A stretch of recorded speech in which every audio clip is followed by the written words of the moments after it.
Welcome, everybody, to Stars, Cells, and God. This is a podcast where we explore the latest discoveries in science and what they mean for the Christian faith, showing how these discoveries provide evidence for God's existence and the reliability of Scripture. My name is Rana. I'm a biochemist and a Christian apologist, and I work for an organization called Reasons to Believe, which sponsors this podcast. And so if you want to know more about our organization, please go to our website, reasons.org, or you can follow us on social media, RTB_official. Also, if you're watching this, make sure you go to our YouTube channel, Reasons to Believe, where you can subscribe and also set a reminder so that you'll be notified when new episodes of Stars, Cells, and God drop. I'm joined today in studio by Dr. Hugh Ross, astronomer, Christian apologist, and the founder and president of Reasons to Believe. And we both are going to share new discoveries about that have implications for the Christian faith. But before we get into today's discoveries, what I'd like to do is offer our listeners and our viewers something special. You guys, if you go to our website, reasons.org/donate, for a donation of any amount, you can get an exclusive audiobook copy of a book called Humans 2.0. I wrote this book along with a philosopher by the name of Ken Samples, and we published the book in 2018. And this book deals with the topic of transhumanism, the idea that we can use science and technology to enhance human beings beyond our natural biological limits. And many people see a lot of ethical issues, me included, with this particular idea. But there are people called transhumanists who are excited about these prospects because they see human enhancement technology as a way to attain a practical immortality, where science becomes and technology become a type of gospel, a mode for salvation. And so I see transhumanism as being really one of the most influential ideas in the next several decades and a competitor to the Christian gospel. And so in the book, Humans 2.0, Ken and I engage this idea and show how really transhumanism represents a false gospel. But if you are, again, interested in an audiobook copy of Humans 2.0, we just released the audiobook a few months ago. Please go to our website again, reasons.org/donate. And again, for any amount, you can get your exclusive copy of the audiobook version of Humans 2.0. And Fuzz is now available in 3 versions: print, ebook, and audiobook, right? Yes. Yeah. So, and I don't know about you, but I have a different experience with a book when I read it in print form, when I read it on my computer in ebook form, and when I listen to it when I'm driving. And to me, that's the best way of really getting all the content, is having those 3 different experiences. Yeah. So yes, if people already have the print book, get the audio book.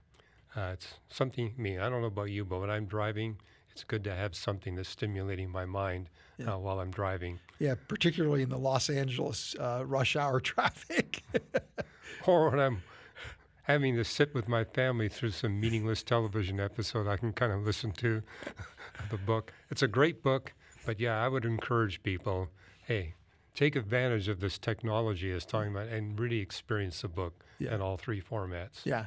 So. All right. Well, thank you.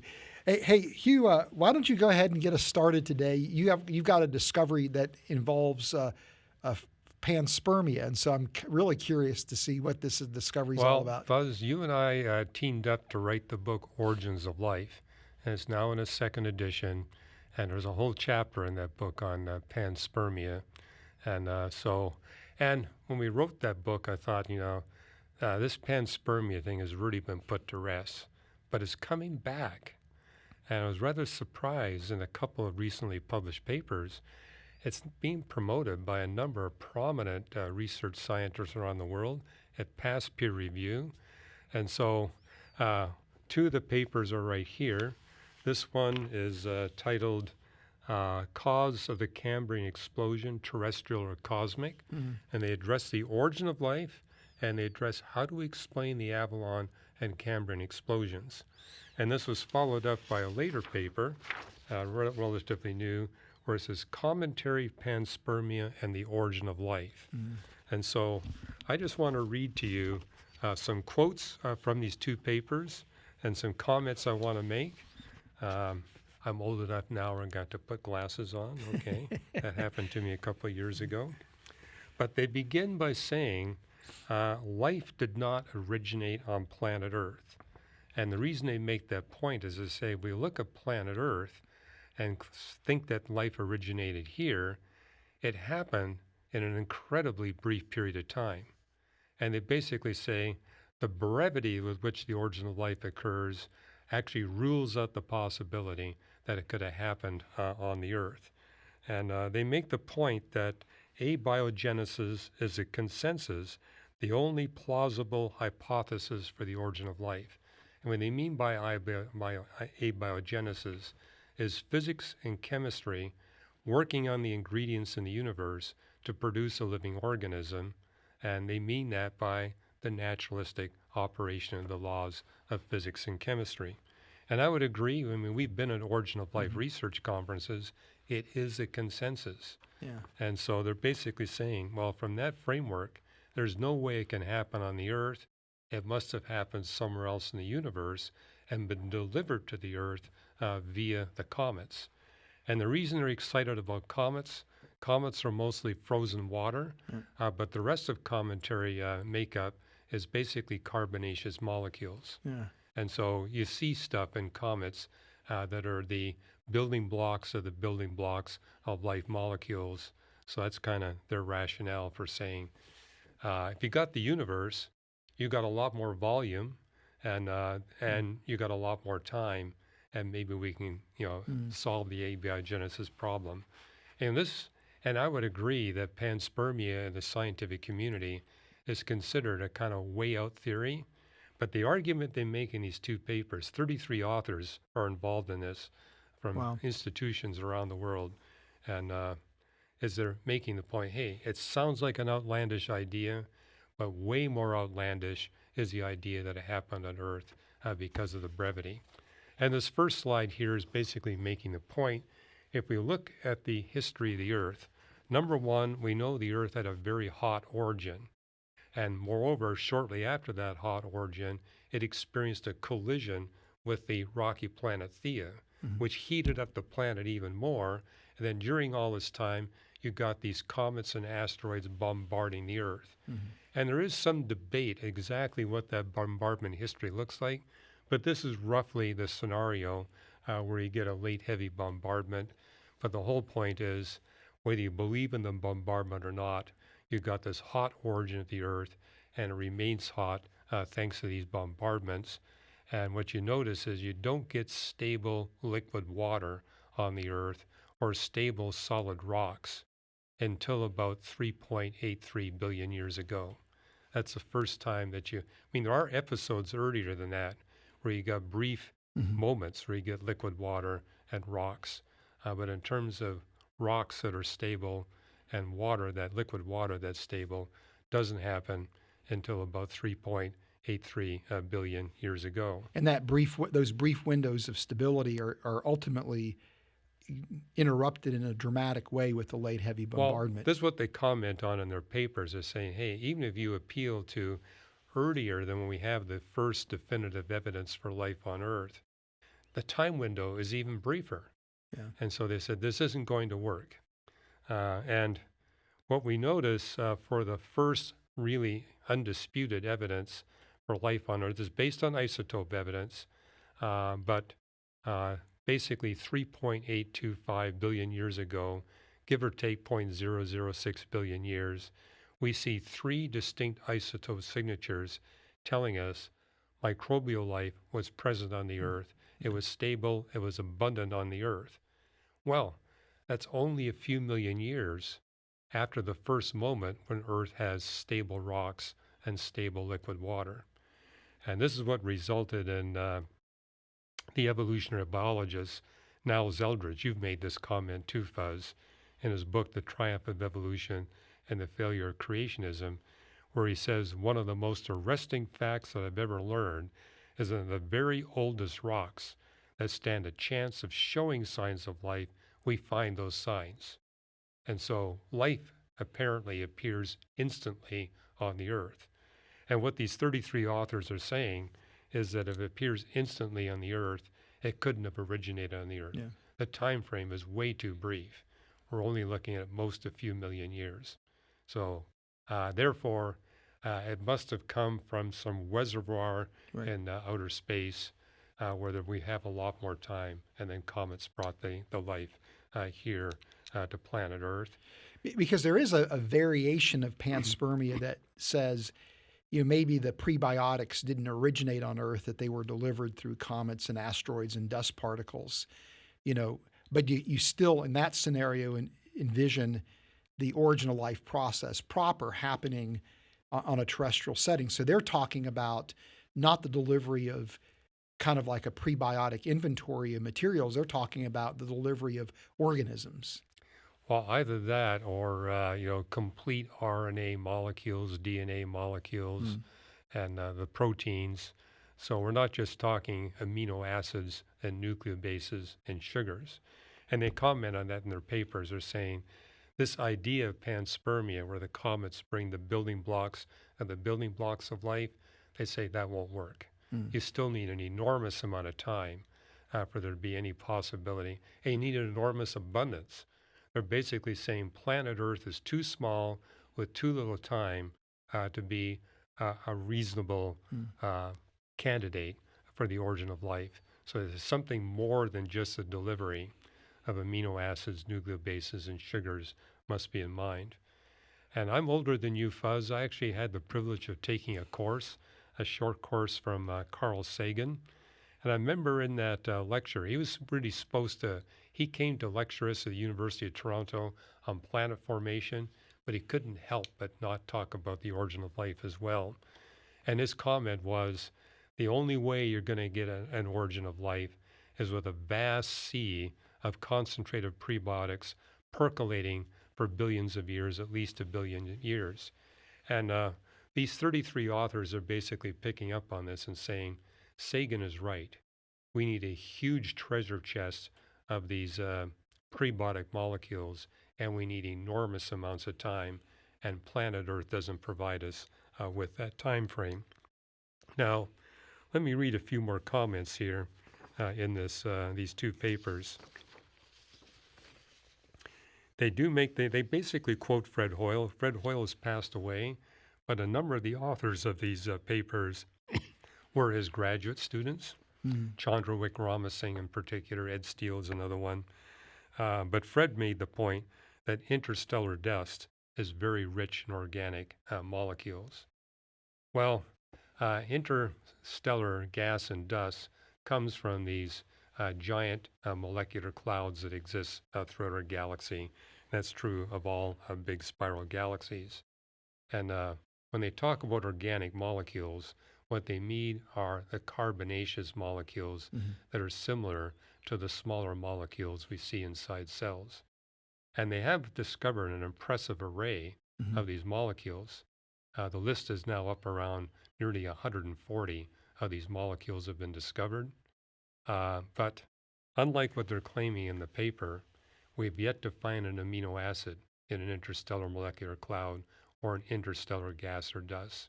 We've yet to find a nucleobase.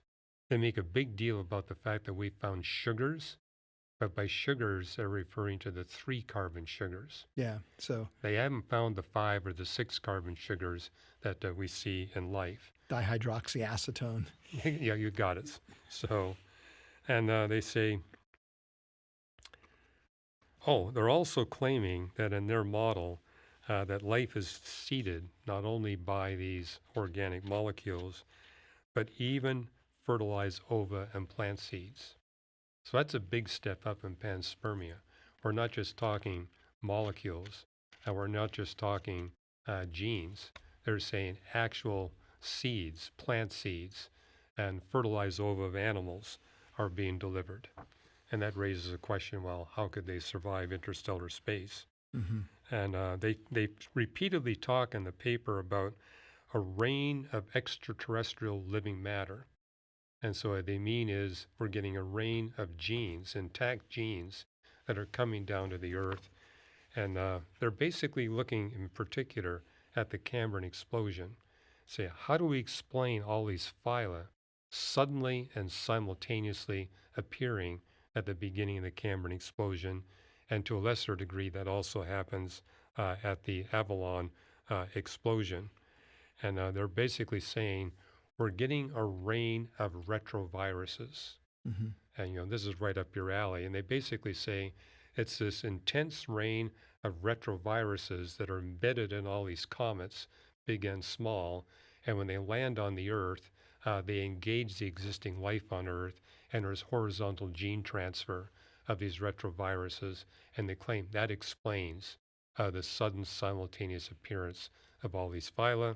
And they basically address all the mass extinction events, which means they're being repeatedly bombarded by these intense rains of comets that are delivering these retroviruses.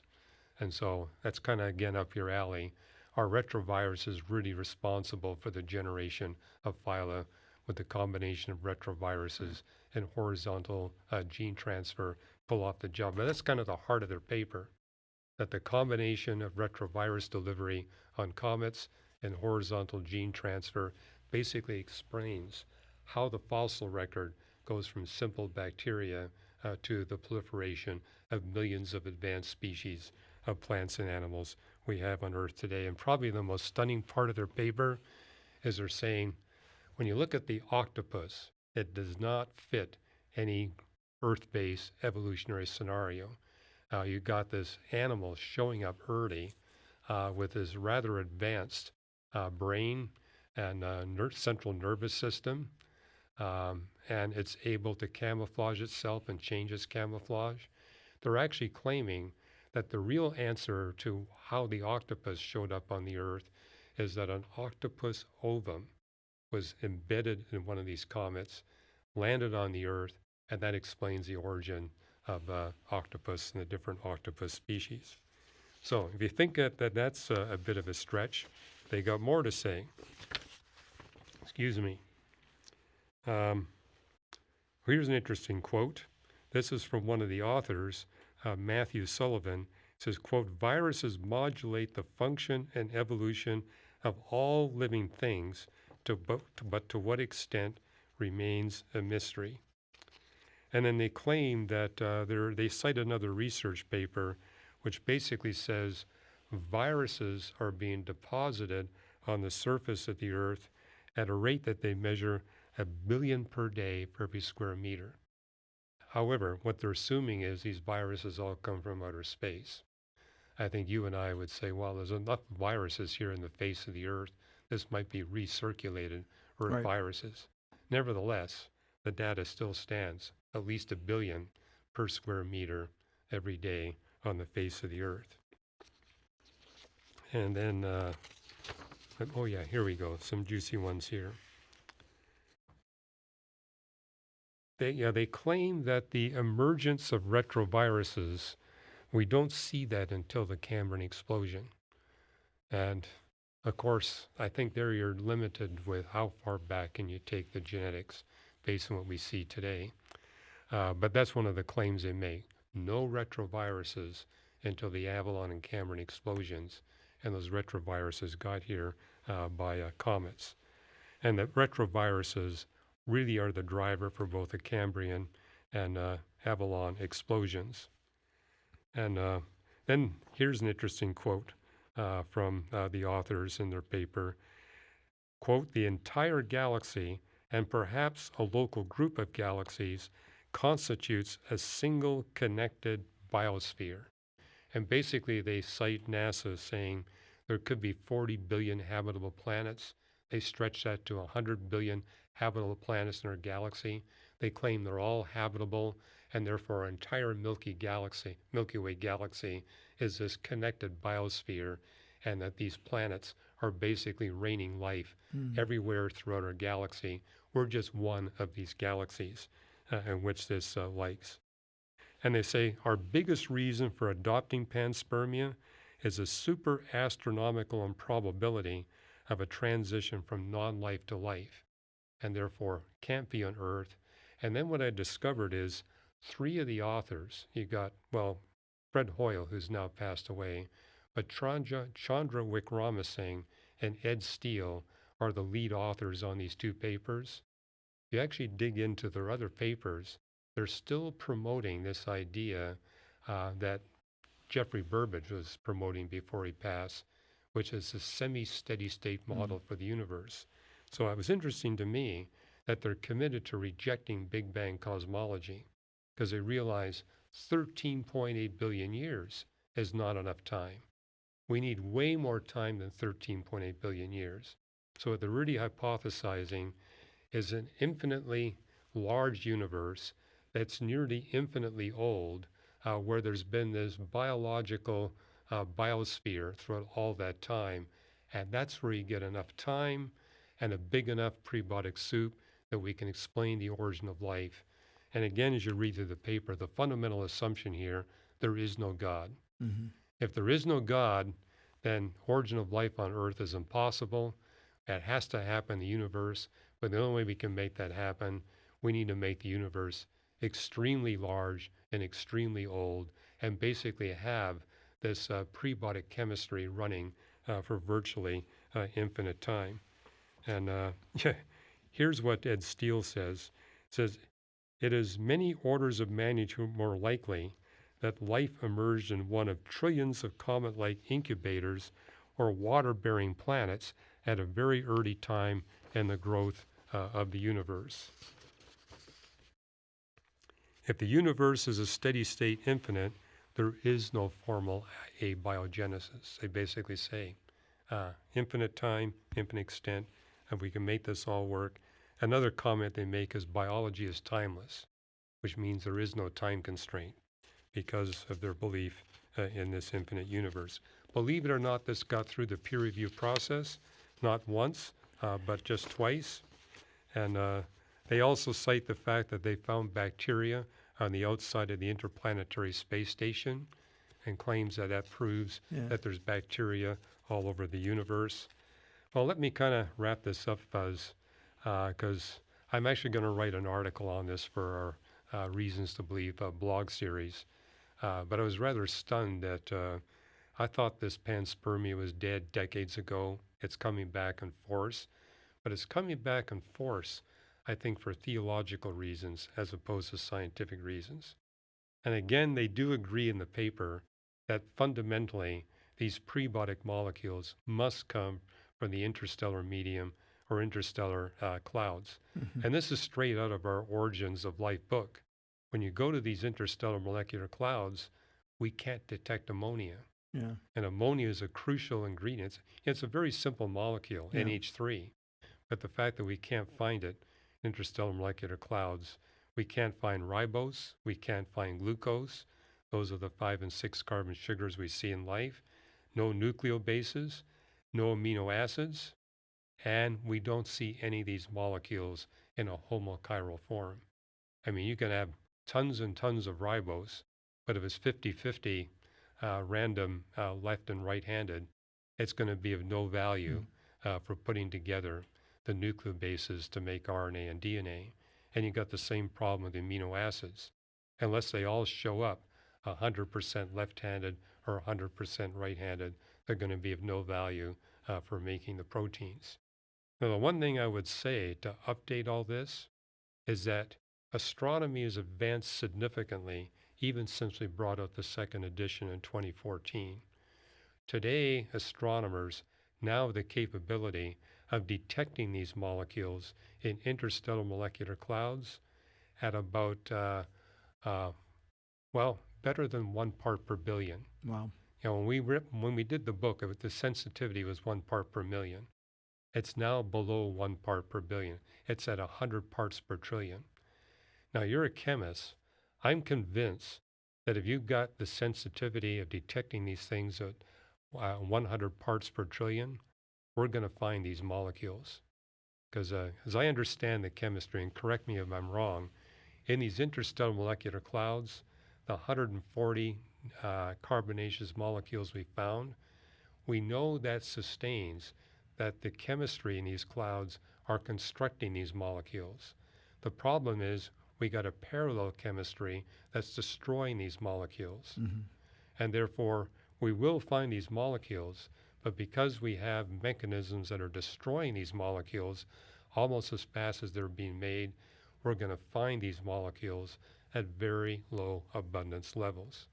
So I'm going on record today, Fuzz, we're going to find these molecules in interstellar molecular clouds, but if we're finding them at 100 parts per trillion or even 100 parts per billion, that's of no value for any unguided, no God involved origin of life model. Yeah. Yeah, that's it. Those are extremely low levels, and you'd have to have some kind of mechanism that would concentrate them to sufficient levels that it would be meaningful. You have to concentrate them, and you got to concentrate them in higher homochiral form.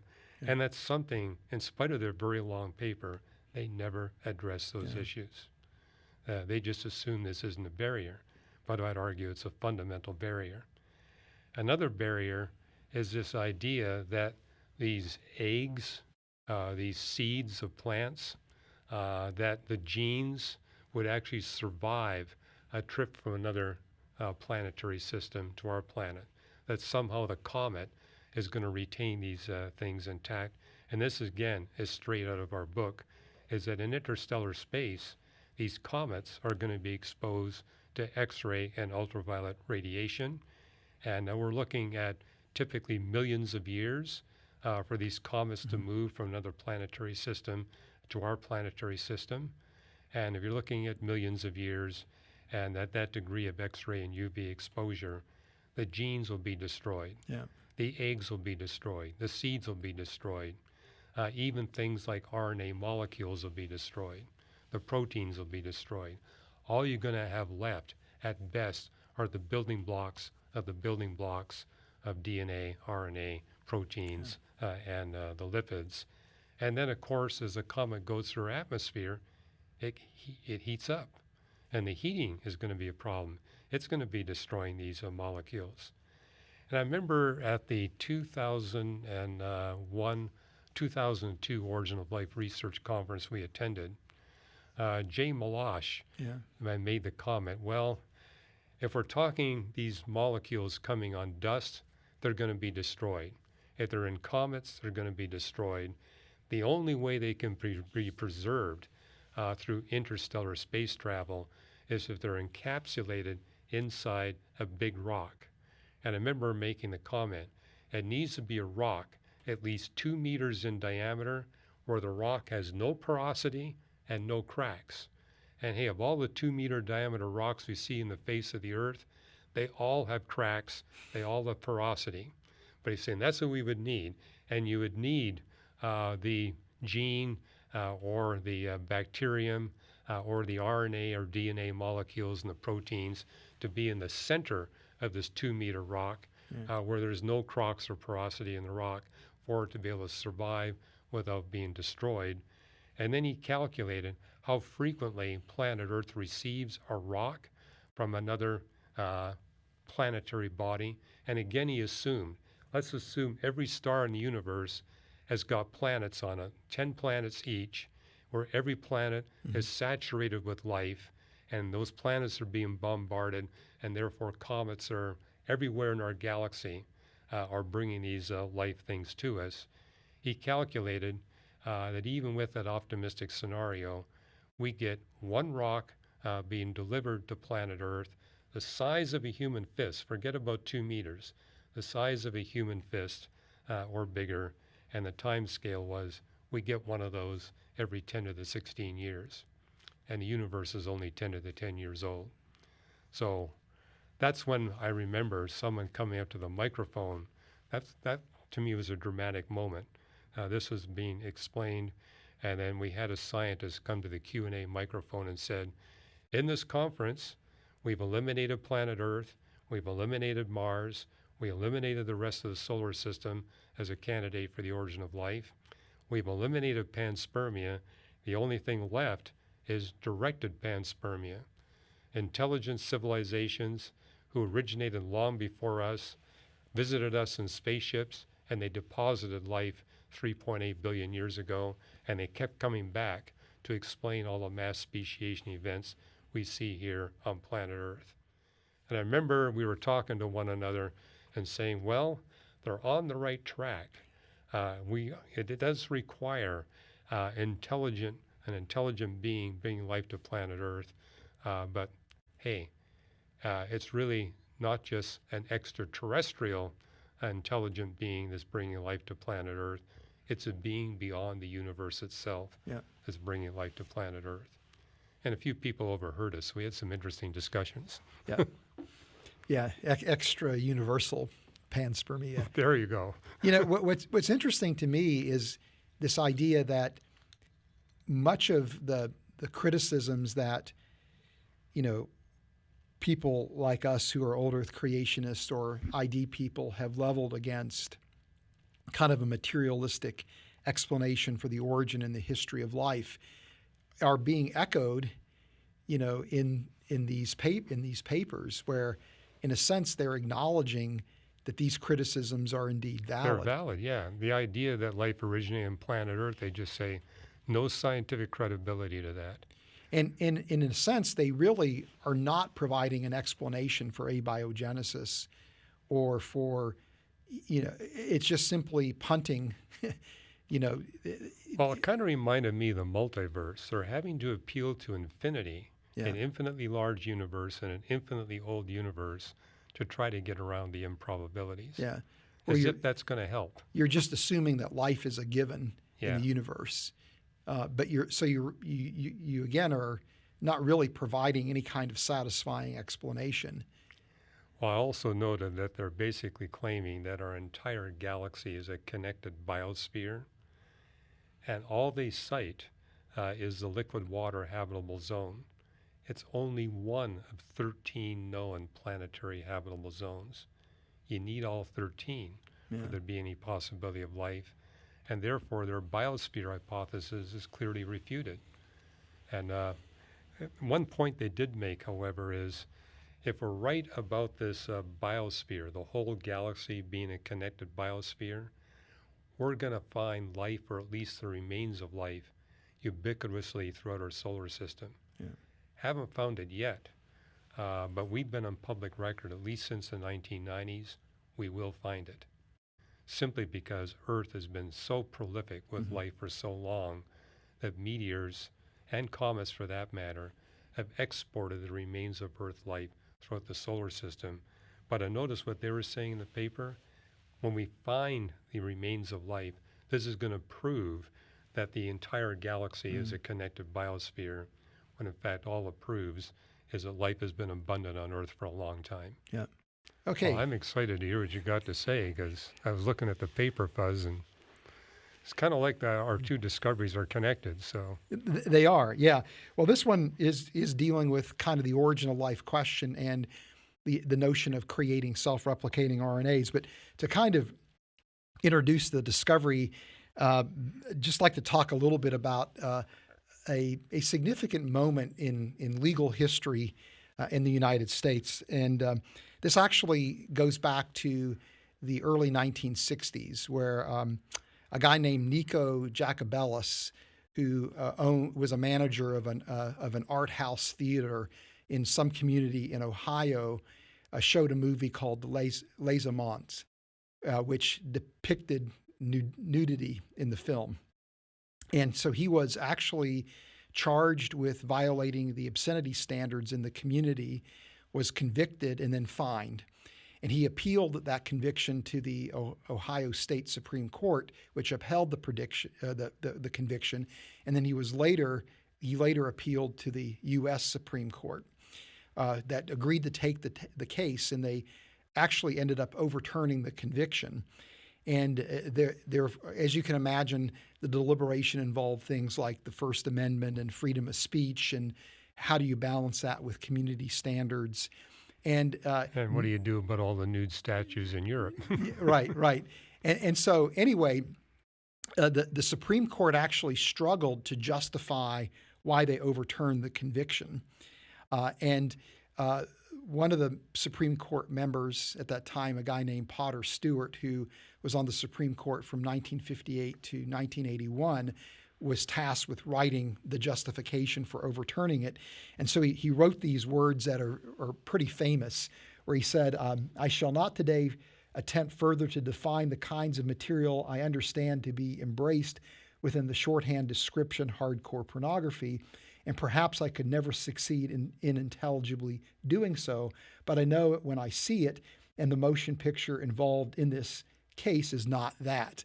And so this is where this idea of I know it when I see it. I know it when I see it. Comes right? from. And, unfortunately, Potter Stewart has been lampooned for this statement and is kind of viewed in comical terms, which is really sad because he spent over 20 years on the U.S. Supreme Court, but he's remembered for this one statement.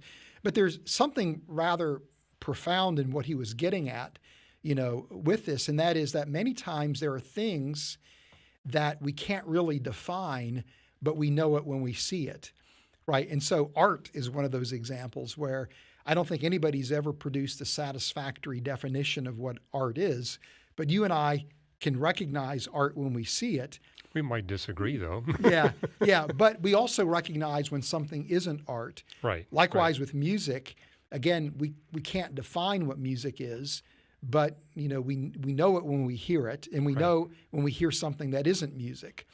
Well, so like jackhammers is not music. Yeah, that's right. That's right. And some people might argue that death metal isn't music either, but then that would lead to a debate. But the point is that sometimes it's a struggle to define things, but yet we intuitively recognize them. And this is even true in biology, believe it or not. You would think of science being, this human endeavor where things are precisely defined and precisely characterized. But the fact of the matter is biologists can't, for example, define what a species is. That we know that there's almost a whole industry in biology where people debate, what is the appropriate concept for a species. Yet most biologists can tell you if something is a separate species from something else. So we can intuitively recognize the difference, though we can't define it. And this is even true with life. Like we recognize life when we see it, but we can't define it. Well, Fuzz, if you can't define it, doesn't it tell you that it's complicated? Yeah, well, that's a really... that applies to music, art, it applies to life. Right. Pornography, it's complicated. Yeah, it's complicated, right? And I would agree with that. And, what biologists do is essentially describe life and what is universal, what are the universal characteristics of life, but there's really not any opportunity to truly define it.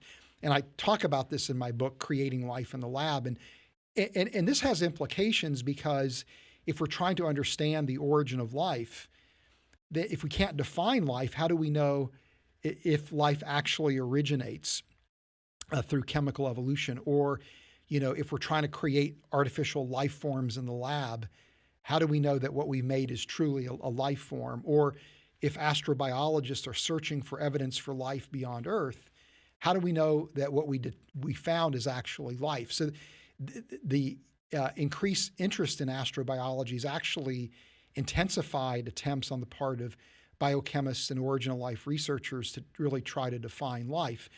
But most people would agree that what you're looking for in living systems ultimately is the ability to reproduce, to replicate. And so a lot of work in original life research is targeting, trying to explain how self-replicating molecular systems could emerge. Could I add that it's self-replication plus the capacity to garner energy to perform a significant work? Yeah, and there's a lot of other requirements right. Beyond self-replication. So this is just one. This is one, but it seems to be kind of like that one that is elevated to the top. That if we can explain the evolution of self-replicating systems, we've solved the origin of life problem. That's the mindset that I tend to glean, and a lot of people are looking for self-replicating RNA molecules, and the reason why is because many original life researchers think the origin of life proceeded through the RNA world, Right. RNA gave rise to future proteins and DNA as well as RNA molecules. Right, and that the first biochemistry was really RNA based. And it's kind of in this vein that I want to talk about this paper that was published by a team of Japanese researchers. And this is actually, in my view, an example of science at its best. This is an incredible piece of work done by this research team from Japan. And they are actually building off of a prior study done, I think published in 2013, where they created this quote unquote self-replicating RNA system in the lab. And I'll describe what this system consists of in a minute. But again, it's really very fine work. But the latest paper, which again was published just recently, takes that original work they did in 2013, that original system, and they showed that they could start with a population of RNA molecules that were identical, that had the ability to self-replicate. And I'll put that in quotes because you'll see why in a minute. Right. And that system would actually diversify over time in kind of a long-term evolution experiment to create a network of self-replicating RNA species where if they removed any one individual component from that species, the whole network would collapse. And so this is really a very interesting study they did where they claim that this is providing fundamental insight into the emergence of self-replication and has bearing on the origin of life question. And so it's instructive in light of that claim, to actually look at what they did experimentally. And so this is taken from one of the papers they published, where they have essentially, if you look at the middle of the paper, you see the red arrow. Mm-hmm. That's their self-replicating RNA molecule. And that RNA molecule contains in it the information needed to make a protein called Q-beta replicase. And this is actually what's called an RNA-dependent RNA polymerase. It's actually found in certain RNA viruses, and it's part of the mechanism by which the RNA viruses will replicate when they invade a cell. And so this RNA replicase that's encoded in the RNA actually becomes translated. So they couple this with what's called an in vitro translation system, which is basically the translation apparatus extracted and purified from E. coli. And this work was done in 2000 where researchers created this in vitro translation system. And so they make use of that where the in vitro translation system will read the RNA molecule, produce a copy of this Q-beta replicase, which will then replicate the RNA. And during that, the Q-beta replicase is error-prone. It will make mistakes, and eventually, over time, some of the RNA molecules will actually have the Q-beta replicase information disabled.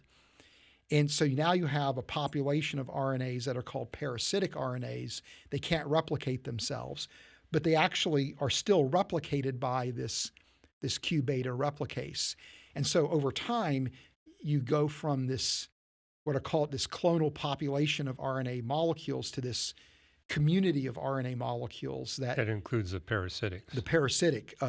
But again, interestingly enough, if you remove the parasitic RNA, it causes the system to collapse. Wow. So nobody quite knows why that's the case. But here's, again, how the experiment works, where they start with their population in a test tube and they incorporate the RNA molecule. Just to be clear, Fuzz, they're not talking about making these RNA molecules from scratch. They take existing RNA. Well, they have synthesized the RNA in the lab to include the information for the Q-beta replicase. So this is totally a lab construct. Okay. But so it's designed basically to replicate. But so they encapsulate the RNA in these oil drops. So you can see that on the left-hand side. Right. And included is the in vitro translation system. And then they let it do its replication. They take a sample of that and they introduce it into another test tube with a fresh set of oil drops that have the fresh in vitro translation system, because some of the components get spent during the course of replication, and they just keep repeating that over and over again. Say they get spent. What do you mean by that? In other words, the components get used up. Okay. Yeah. So again, on the right-hand side, you can kind of see again So there needs to be a resupply. There needs to be a resupply, and so this is just showing the same information in a little bit different format, how they do the experiment.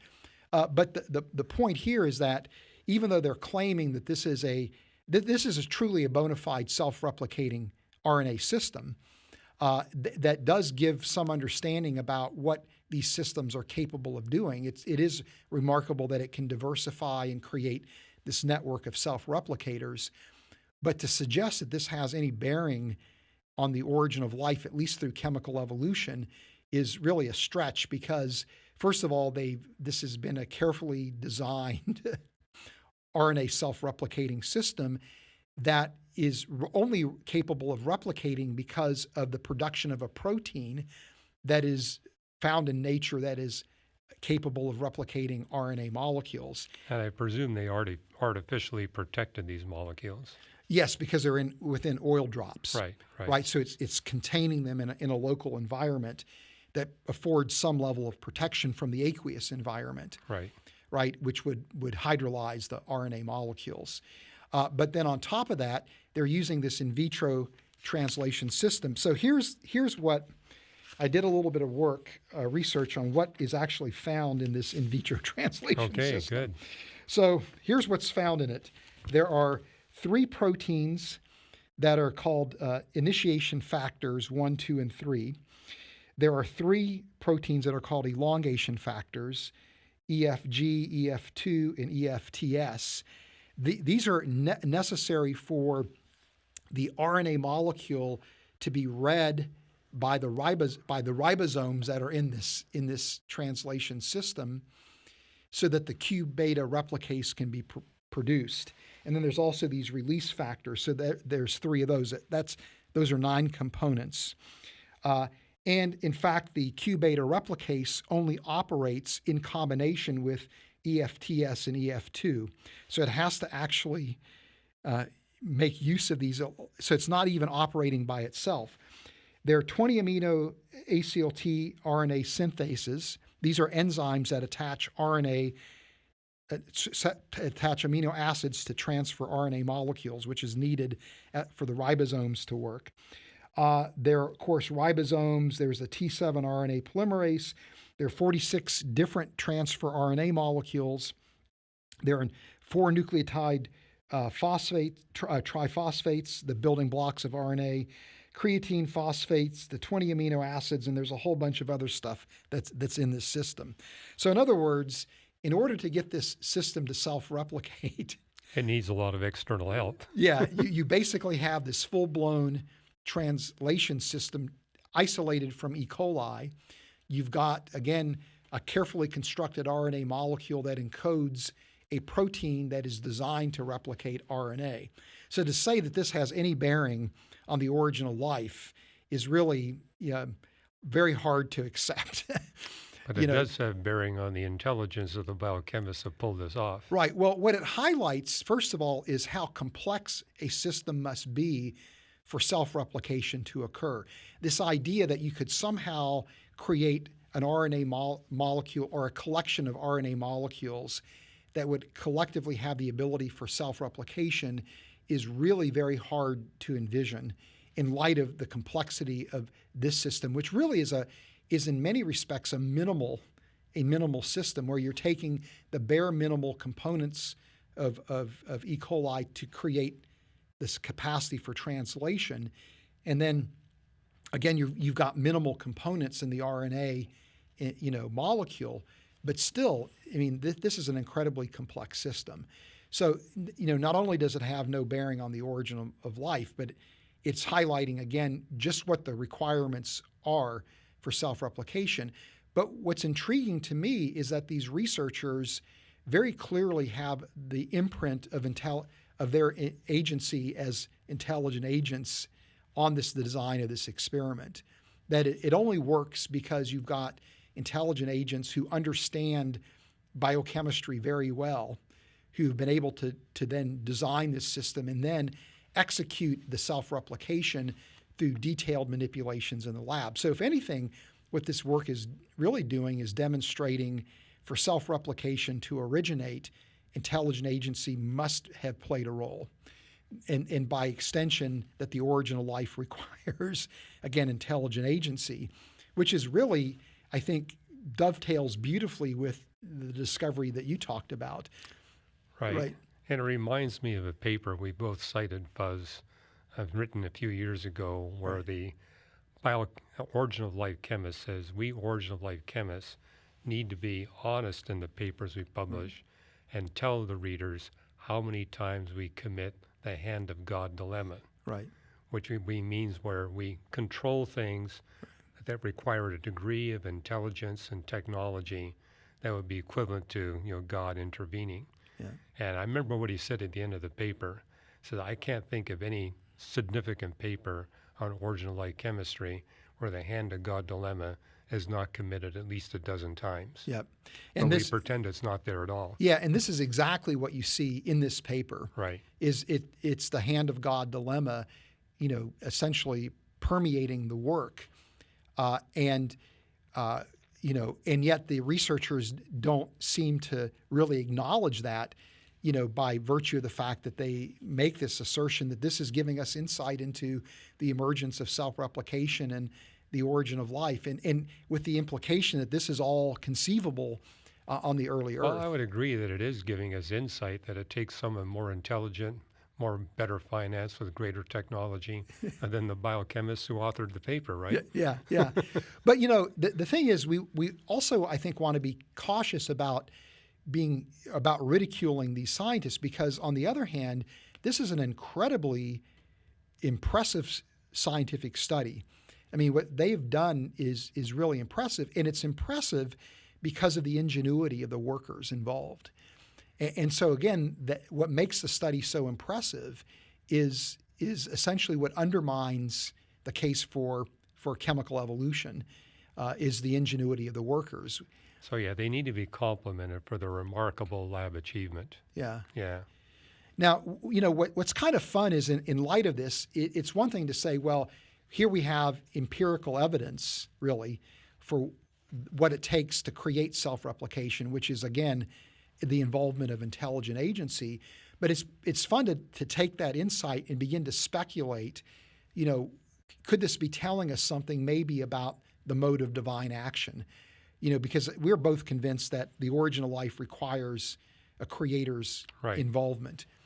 But how did the creator do this? And a few years ago, our friends Dan Dyke and Hugh Henry's a physicist, Dan Dyke's an Old Testament scholar, wrote a series of papers that are available on our website at reasons.org about this concept of hypernaturalism. And I don't know if this concept is original to them, but I think the term is something they coined. And it's an interesting idea. Whether you buy it or not is another thing. But their argument is that it seems odd to them that a creator would intervene in such a way to operate outside the laws of nature in a routine basis. Because why would a creator create a universe with particular laws of nature and then operate in opposition to those laws? This is their argument. And so they argue that it makes more sense to think that the creator would operate within the laws of nature that he has instituted, and that you could still yet detect the creator's work, his handiwork. So it's not theistic evolution where creators controlling processes, but in a way that's hidden. They argue that the creator's involvement is evident because you see the just right thing happening at the just right time with the just right order of magnitude, like Thea hitting the Earth, right, with the just right angle, so that the collision produces this incredible outcome, which we would say is miraculous, and they would say that this is how the creator works, and it's no less miraculous, or that the miraculous is clearly evident in this work because, again, of all these things that have to be just right to produce the desired effect. Now, if you think about this concept of hypernaturalism, what these researchers did from Japan was essentially an example of hypernaturalism.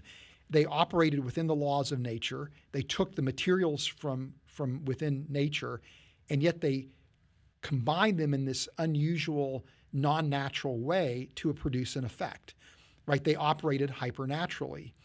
Now, if we as human beings are made in God's image, and could it be that God, when he brought life into existence, operated in a hypernatural way?